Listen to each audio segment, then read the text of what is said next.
warahmatullahi wabarakatuh. Puji syukur atas kehadirat Allah Subhanahu wa Ta'ala atas nikmat yang kita rasakan. Salam sejahtera untuk kita semua. Perkenalkan, nama saya Jasmiati SSTMK, dosen program studi D3 Kebidanan Aceh Utara, Poltekkes Kemenkes Aceh, dengan nomor induk dosen 3419127901. Spesialisasi saya di bidang kebidanan. Pada kesempatan ini, saya akan menyampaikan tentang salah satu mata kuliah yang saya ampu, yaitu mata kuliah Asuhan Kebidanan Komunitas dengan metode DIA, yaitu Delivery, Interaction, dan Assessment. Mata kuliah ini diperuntukkan bagi mahasiswa semester 4, program studi D3 Kebidanan Aceh Utara, Poltekkes Kemenkes Aceh, dengan bobot 3 SKS, yaitu 1 SKS teori dan 2 SKS praktik. Adapun deskripsi mata kuliah Asuhan Kebidanan Komunitas ini adalah mahasiswa diharapkan untuk mampu menjelaskan konsep dasar kebidanan komunitas, masalah dan strategi pelayanan kebidanan di komunitas, tugas dan tanggung jawab bidan, aspek perlindungan hukum bagi praktisi bidan di komunitas, manajerial dan pengelolaan program KILKB, monitoring evaluasi, pendokumentasian asuhan kebidanan di komunitas, epidemiologi dalam praktik kebidanan, dan pembinaan peran serta masyarakat dalam pendampingan keluarga. Kemampuan yang diharapkan pada mahasiswa untuk mata kuliah ini adalah mampu menjelaskan konsep kebidanan komunitas, mampu mengidentifikasi masalah kebidanan di komunitas, mampu menjelaskan strategi pelayanan kebidanan di komunitas, mampu menjelaskan tugas dan tanggung jawab bidan di komunitas, mampu menjelaskan aspek perlindungan hukum bagi praktisi bidan di komunitas, mampu melaksanakan manajerial asuhan kebidanan di komunitas dengan fokus making pregnancy safer, mampu mengelola program KIA-KB di wilayah kerja atau PWS-KIA, mampu melakukan monitoring dan evaluasi kegiatan pelayanan kebidanan di komunitas, mampu melakukan pendokumentasian asuhan kebidanan di komunitas, mampu menentukan epidemiologi dan statistik dasar yang terkait dengan praktik kebidanan di komunitas, mampu melakukan pembinaan peran serta masyarakat dalam pendampingan keluarga di bidang kesehatan ibu dan anak, serta mampu melakukan KIE pada kegiatan pendampingan keluarga. Materi pembelajaran pada kuliah ini yaitu konsep dasar kebidanan komunitas, masalah kebidanan di komunitas, strategi pelayanan kebidanan di komunitas, tugas dan tanggung jawab bidan di komunitas, aspek perlindungan hukum bagi praktisi bidan di komunitas, manajerial asuhan kebidanan di komunitas dengan fokus making pregnancy safer, pengelolaan program KIA-KB di wilayah kerja atau PWS-KIA, monitoring dan evaluasi kegiatan pelayanan kebidanan di komunitas, pendokumentasian asuhan kebidanan di komunitas meliputi pencatatan dan pelaporan, epidemiologi dan statistik dasar yang terkait dengan praktik kebidanan, pembinaan peran serta masyarakat dalam pendampingan keluarga di bidang kesehatan ibu dan anak, serta KIE pada kegiatan pendampingan keluarga. Pembelajaran ini dilaksanakan selama 16 minggu dengan metode pembelajaran ceramah, tutorial, diskusi kelompok, discovery learning, simulasi, role play, dan praktikum. Evaluasi untuk pembelajaran secara formatif, sumatif, dan tugas terstruktur dan mandiri. Pada pertemuan pertama, saya melakukan perkenalan dengan mahasiswa untuk menjalin keakraban antara dosen dan mahasiswa. Kemudian dilanjutkan dengan kontrak perkuliahan, di mana akan dibahas tentang proses, metode, dan topik-topik yang akan dipelajari dalam satu semester. Rujukan pembelajaran sebagai bentuk strategi delivery proses penyampaian materi ke mahasiswa dengan menggunakan beberapa sumber buku utama sesuai dengan evidence base dan buku pendukung lainnya. Di sini juga saya menggunakan media online untuk mencari topik yang menarik untuk diskusi mahasiswa sesuai dengan hasil-hasil penelitian. Pada setiap pertemuan di awalnya saya melakukan review pembelajaran untuk menggali materi yang sebelumnya. Kemudian dilanjutkan dengan proses pembelajaran. Di setiap pertemuan saya juga memotivasi mahasiswa untuk selalu mengulang kembali dan giat untuk belajar dan mengulang materi-materi yang telah disampaikan. Selanjutnya, untuk berinteraksi langsung dengan mahasiswa dalam menjelaskan materi pembelajaran, saya menggunakan contoh studi kasus untuk meningkatkan motivasi dan keaktifan mahasiswa. Interaksi lain juga saya menggunakan Google Meet, Zoom Meeting, dan WhatsApp grup kelas untuk berdiskusi terkait proses pembelajaran dan kendala yang dihadapi oleh mahasiswa. Untuk pelaksanaan asesmen dalam pembelajaran ini, yaitu melalui evaluasi yang terdiri dari penilaian sikap, yaitu 10% yang dinilai dari sikap mahasiswa saat pembelajaran berlangsung, kemudian penugasan atau kuis yaitu 25% yang dinilai dari tugas mandiri atau kelompok yang diberikan kepada mahasiswa, dan keaktifan mahasiswa pada saat proses diskusi atau seminar. Selanjutnya untuk UTS yaitu 25% yang dinilai dari ujian teori dan praktek pada saat pertemuan ke-8 pembelajaran. Kemudian untuk UAS yaitu 40% yang dinilai dari ujian teori dan ujian praktek pada akhir pembelajaran yaitu minggu ke-16. Untuk ujian teori saya menggunakan soal studi kasus dengan multiple choice. Kemudian untuk ujian praktik saya menggunakan praktik pengisian buku KIA, pengisian kohort ibu, bayi dan balita, pengisian PWS KIA dan pembuatan grafik PWS KIA, penentuan epidemiologi dan statistik dasar, serta pendokumentasian asuhan kebidanan di komunitas. Demikian informasi yang dapat saya sampaikan dalam mata kuliah asuhan kebidanan komunitas untuk mahasiswa program studi D3 Kebidanan Aceh Utara Poltekkes Kemenkes Aceh. Selanjutnya saya akan menampilkan video pembelajaran pada mata kuliah asuhan kebidanan komunitas pada salah satu pertemuan mengajar saya, yaitu pada kali ini saya mengambil topik pembuatan grafik PWS KIA. Terima kasih. Wassalamualaikum warahmatullahi wabarakatuh. Assalamualaikum warahmatullahi wabarakatuh. Waalaikumsalam warahmatullahi wabarakatuh. Apa kabar semuanya? Baik, Bu. Alhamdulillah sehat semuanya ya. Mudah-mudahan selalu dalam lindungan Allah Subhanahu wa taala. Amin. Hari ini hadir semua? Hadir, Bu. Baik. Jadi untuk hari ini kita melanjutkan mata kuliah kita yaitu asuhan kebidanan komunitas, yaitu ini untuk pertemuan yang ke-7 ya. Pada pertemuan ini kita akan membahas tentang pembuatan grafik PWS KIA. Nah, sebelum masuk ke pertemuan topik kita hari ini, Ibu akan review ulang pertemuan minggu yang lalu. Masih ingat minggu yang lalu tentang apa? Masih, Bu. Ya, tentang apa? Pengisian PWS KIA. Pengisian PWS KIA. Apa tujuan pengisian PWS KIA? Untuk apa? Untuk memantau kesehatan ibu dan anak di suatu wilayah secara terus-menerus. Ya, bagus. Jadi untuk memantau kesehatan ibu dan anak di suatu wilayah secara terus-menerus ya. Jadi setiap bulan kita melakukan pengisian PWS KIA.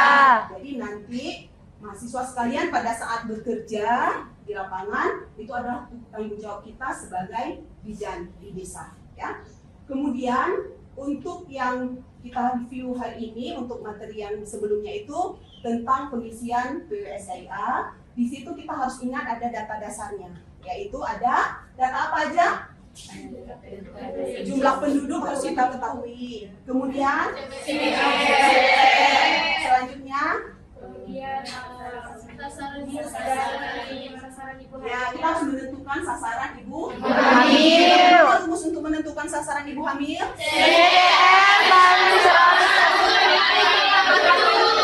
Sekali. CBR kali 1,1 kali jumlah penduduk. CBR itu didapat dari mana? Ya, ditentukan dari kantor statistik di wilayah setempat ya. Jadi kalau CBR tidak diketahui, untuk menentukan sasaran ibu hamil rumusnya seperti apa? 3%. 3% dikali jumlah Penduduk. Kemudian kita juga harus tahu sasaran ibu bersalin. Gimana rumus menentukan sasaran ibu bersalin? CBR kali 1,05 dikali jumlah penduduk. Kalau tadi sasaran ibu hamil 1,1 ya. Kemudian kalau ibu bersalin kali 1,05 penduduk. Kalau CBR tidak diketahui, rumusnya seperti apa? 2,8% kali jumlah Penduduk. Nah, yang terakhir ada data sasaran bayi. Gimana rumusnya? Bagus ya. Jadi CBR kali 1,0 kali jumlah penduduk. Kalau CBR tidak diketahui, rumusnya ya 2,7% dikali jumlah Penduduk. Itu adalah data sasaran ibu hamil, sasaran ibu bersalin, dan sasaran bayi yang akan kita gunakan untuk menghitung nantinya persentase cakupannya. tergantung kalau kita mau menghitung sasaran untuk ibu hamil, berarti K1, K4, atau sekarang sudah ada K6, itu pembandingnya dengan sasaran ibu hamil. Kalau untuk menghitung data persalinan, kemudian nifas, berarti itu sasarannya adalah sasaran ibu bersalin pembandingnya. Kalau untuk bayi, berarti sasaran bayi ya. Ini kita ulang sedikit untuk pengisian PWS KIA-nya. Ya. Apa saja kolom yang ada di PWS KIA? Nama desa sampai dengan bulan lalu, kemudian bulan lalu, aksi, dan persen kumulatif ya. Jadi kalau untuk nama desa nanti kita memang sudah ada format ya yang sudah disediakan di puskesmas. Jadi kita tinggal mengisi di format. Namun yang harus kalian ketahui untuk sampai dengan bulan lalu ya. Kemudian di sini ada kolom bulan ini, ada kolom absolut dan ada kolom persentasinya ya. Jadi kalau misalnya kita mau mengisi untuk kunjungan K1, K1 itu kan ada K1 murni dan K1 akses. Kalau K1 murni apa? Ya, ibu hamil kontak dengan tenaga kesehatan pada trimester pertama. Kalau K1 akses, ya bagus. Ibu hamil kontak dengan tenaga kesehatan. Jadi tidak mesti bidan, dokter juga bisa ya. Jadi kontak kalau K1 akses itu yang pertama, tetapi tidak melihat usia kehamilan. Kadang di trimester pertama, kadang 2 atau ketiga. Tapi kontaknya yang pertama. Itu kita isi untuk kolom yang K1 akses ya. Setelah kalian kan sudah kemarin itu kita tahu untuk definisi operasionalnya. Nah, kemudian untuk penulisan di sini sampai dengan bulan ini. Misalnya kita mau mengisi ini yang bulan Januari. Sampai dengan bulan lalu itu kan kosong karena Desember sudah butuh buku untuk PWS KIA laporan yang tahun yang lalu. Berarti sampai dengan bulan lalu 0 ya. Untuk kunjungan bulan ini K1 misalnya ada yang berkunjung hanya 5 orang. Berarti kita isi 5 bulan ini. Kalau untuk absolut berarti persentasenya dari mana dapatnya? Jadi absolut 5 ini karena tadi kita menghitung untuk K1 berarti kita harus bagi sasaran ibu hamil dari 100. Kita tulis di sini persentasenya. Ini untuk bulan Januari. Nah, untuk bulan Februari di bulan Februari kunjungan bulan ini kita melihat yang berkunjung di Februari. Ini bulan 1, ini bulan 2. Misalnya bulan Februari yang berkunjung 3 orang. Tuliskan 3 orang. Sampai dengan bulan lalu, data dari mana kita lihat? Data absolut ini berarti 5 ya? Ya. Untuk absolut di Februari, yang mana? Berapa hasilnya? 38. Persentasenya? 8 kali sasaran kali 100 ya. Alhamdulillah kalian sudah paham untuk pengisian format PWS KIA. Jadi pertemuan hari ini kita lanjut untuk pembuatan grafik PWS KIA ya.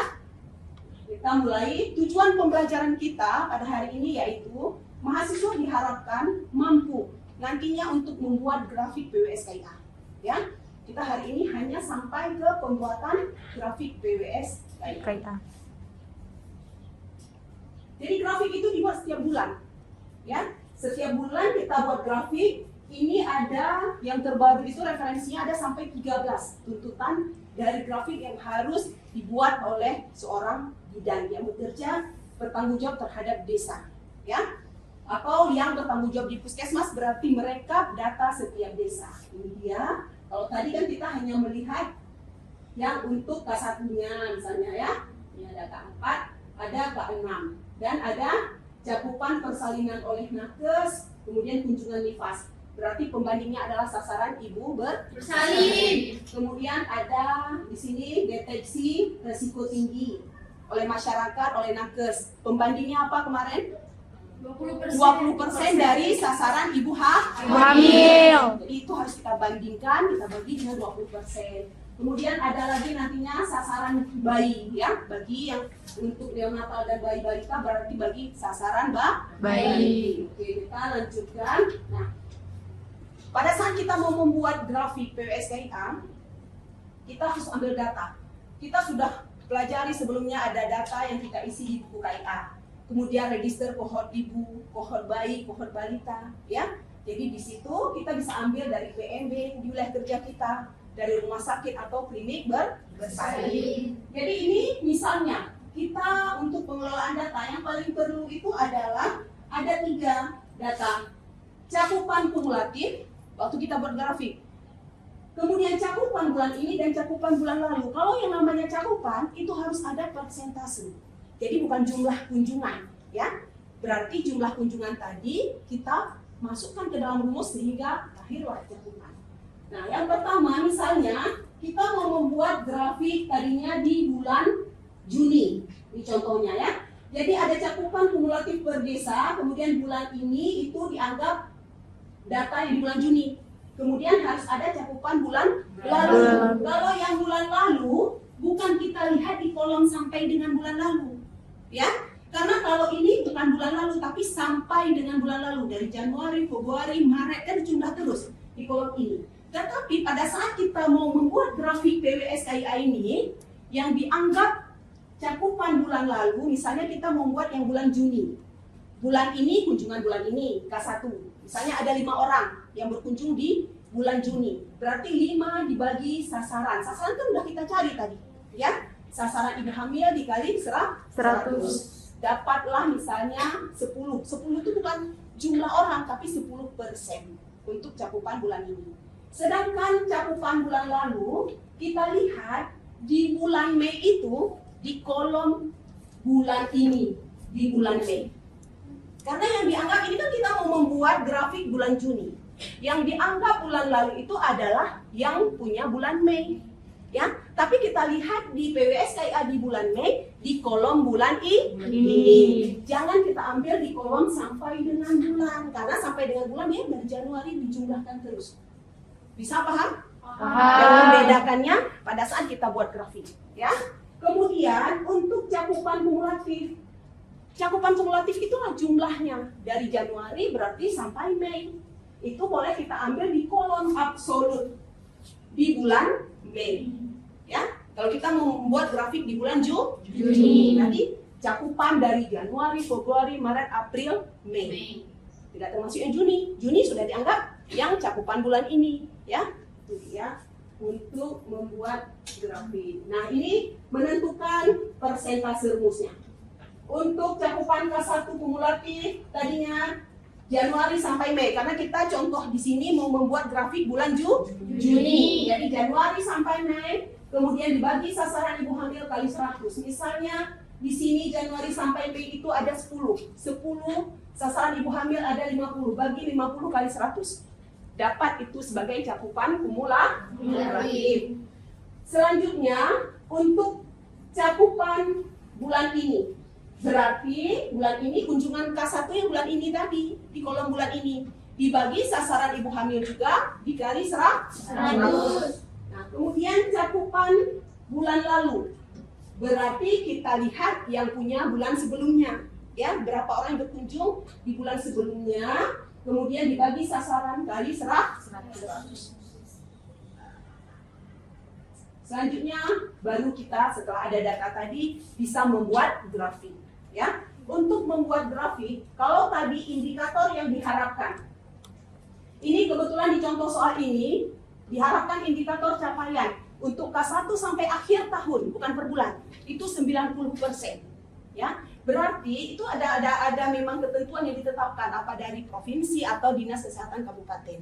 Kita hanya mengikuti bagaimana yang sudah ketetapan. Jadi kalau misalnya tadi 90%, berarti kalau setahun 90% dibagi 12 bulan.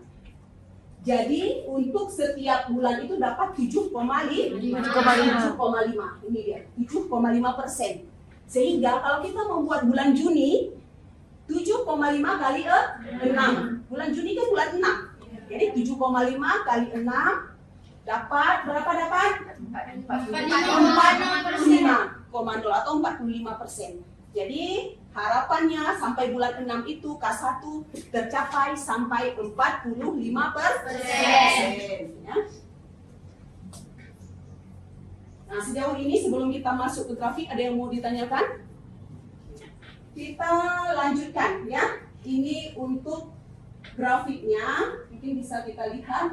Nih, ini grafik. Pernah melihat grafik seperti ini? Pernah? Di mana lihatnya? Di buku KIA ya, kalian karena sudah pernah praktik ya di puskesmas atau di PMD ya. Jadi ini adalah untuk grafik. Nah, di grafik kita bisa lihat ini ada kumulatif. Angka yang tadi kita letakkan di sini, nih 65%. Kemudian persen bulan ini 15, ya. Kemudian persen bulan lalu 10. Ini bukan jumlah angka tapi 10%. Nih. Jadi kalau grafik itu membuat grafik ada garis vertikal. Ingat pelajaran matematika dulu. Ada Horizontal. Ya. Ini sumbu apa? Sumbu Y, yang ini sumbu X. Nah, kemudian jumlah persentase yang tertinggi itu di sebelah kiri. Nah, di sini di jalur ini itu kan persentase cakupan tiap bulan. Tadi kan 7,5 setelah kita bagi. Jadi Januari 7,5, Februari naik aja 7,5. Ya. Di grafik ini ada garis putus-putus. Ini kan ada. Nampak ini garis putus-putus ya. Garis putus-putus ini menunjukkan bahwa 45% target sampai bulan Juni. Sedangkan tadinya untuk desa A 65%, berarti sudah di atas. Atas kan? Kemudian desa B 55% cakupan kumulatif ini. Sudah di atas dari target yang diharapkan. C juga seperti itu. Nah, untuk desa D dan E masih di bawah dari target. Ini dia, ya. Kemudian ini paling ujung ada untuk data puskesmas. Misalnya di wilayah kerja puskesmas Muara Batu itu ada misalnya 38 desa. Jadi di sini nanti ada 38 desa. Nanti di akhir adalah rekapan untuk puskesmas. Di sini ada tanda. Jadi tanda ini adalah menunjukkan tren. Kalau tanda panah ke atas itu artinya bukan apa udah pernah tahu? Meningkat. Ya, tanda panah ke atas meningkat ya. Artinya, ada yang tahu apa artinya? Saya Bu, Ya, silakan, Syarifah. berarti persentase bulan ini lebih tinggi daripada persentase bulan lalu. Ya, bagus sekali. Bulan ini persennya 15. Ya, sedangkan bulan lalu 10. Berarti kan naik. Jadinya 15 lebih tinggi bulan ini daripada bulan lalu. Kalau ini data seperti ini, strike ini, apa artinya? Sama. Ini bisa kita lihat lalu dan bulan ini sama. Sedangkan ini menurun. Bulan ini 5, bulan lalu 6. Lebih tinggi bulan lalu daripada bulan ini. Nah, untuk ini juga naik dan ini adalah turun. Nah, kalau puskesmas, ini artinya apa nih? Naik trennya, ya. Bulan lalu itu 7, bulan ini 8, lebih tinggi bulan ini daripada bulan Lalu. Nah, ini punya arti, untuk tren ini punya arti, ya. Apa artinya? Itu akan dianalisis status desa. Namun untuk analisis status desa kita akan pelajari pada pertemuan selanjutnya, ya. Ada analisis status desa dan rencana tindak lanjut dari grafik. Jadi pertemuan hari ini kita hanya membahas tentang pengisian atau pembuatan grafik PWS KIA. Di akhir ini ada tugas, ya. Tugas ini nantinya kalian di rumah, ya. Kalian di rumah untuk kalian latih supaya lebih paham lagi, lebih mengerti lagi untuk pengisian grafik PWS KIA. Dan nanti untuk pertemuan selanjutnya kalian sudah bisa paham, kita bisa masuk ke analisis status desa. Ya. Untuk pertemuan hari ini, Ibu minta, ada yang bertanya? Ada yang bertanya? Ada yang mau bertanya untuk pertemuan hari ini? Silakan, ada yang mau bertanya? Ada? Ya, Syarifah, silakan. Baik Bu, berarti kalau untuk di grafiknya, untuk presentase yang bulan lalu, kita lihatnya di tabel bulan sebelum targetnya, Bu. Ya, bagus sekali pertanyaannya. untuk bulan lalu, ya. Kalau kita mau membuat ini bulan berapa sekarang? Bulan Mei. Kalau kita membuat grafik bulan Mei, berarti untuk bulan lalunya itu kita lihat data bulan April. Yang di kolom bulan ini di bulan April, ya. Itu untuk persentase bulan lalu. Ada lagi yang mau bertanya? Nah, kalau nggak ada, Ibu minta satu orang untuk bisa menyimpulkan pertemuan kita pada hari ini. Ayo, siapa yang bisa menyimpulkan? Ayo, ya silakan Fadia. Tolong yang lain didengarkan, temannya menyimpulkan materi kita pada hari ini. Jadi untuk kita membuat grafik PWS KIA, di situ kita harus tahu yang dulu yang pertama ada nilai kumulatif. Ya. Untuk kita ambil nilai kumulatif itu kita ambil dari 1 bulan yang lalu sebelum kita buat di grafik bulan ini. Contohnya apabila kita membuat grafik untuk bulan Juni, nilai kumulatifnya itu kita ambil punya di bulan Mei. Kemudian ada di situ ada persentase bulan lalu. Punya persentase bulan lalu itu kita ambilnya itu contoh kayak tadi kita kan membuat grafik bulan Juni. Maka kita ambilnya itu di kolom bulan ini di bulan Mei untuk dapat persentase bulan lalu. Dan untuk persentase bulan ini itu kita ambilnya di kolom bulan ini di bulan Juni. Iya, bagus sekali. Mungkin agak membingungkan karena ini baru yang pertama kalian mendapatkan materi tentang ini. Tapi nanti kalau sering kita latih, kalian pasti akan bisa mampu untuk melakukan pengisian PSKIA dan pembuatan grafik, ya. Jadi kesimpulannya, kalau pembuatan grafik itu data dasar tadi, sasaran ibu hamil, sasaran ibu bersalin, dan sasaran bayi itu sangat penting. Kemudian persentase bulan ini, persentase bulan lalu, dan persen kumulatif. Karena yang dimasukkan di grafik itu bukan jumlah kunjungan, tetapi persentasenya. Itu dia, ya. Kemudian baru kita buat tren. Tren ini penting untuk analisis status desa. Setelah kita analisis status desa, kita baru bisa untuk tindak lanjut terhadap desa tersebut seperti apa. Nah, untuk materi tindak lanjut dan analisis status desa, Ibu minta kalian untuk tugas baca untuk materi kita pertemuan selanjutnya, ya. Tolong tugas ini diselesaikan. Pertemuan selanjutnya sudah dikumpulkan, ya, untuk tugas pembuatan grafik PSKIA, dan nantinya kalian tugas baca. Mudah-mudahan pertemuan kita selanjutnya kita akan cepat untuk bisa melakukan analisis status desa dan melakukan tindak lanjut apa yang tepat untuk desa tersebut. Mungkin cukup sekian untuk pertemuan kita hari ini. Terima kasih banyak atas partisipasi. Alhamdulillah Ibu sangat senang, kalian sangat interaktif semua, ya. Meskipun sudah siang tapi masih semangat, ya. Mungkin Ibu akhiri. Assalamualaikum warahmatullahi wabarakatuh. Waalaikumsalam warahmatullahi wabarakatuh.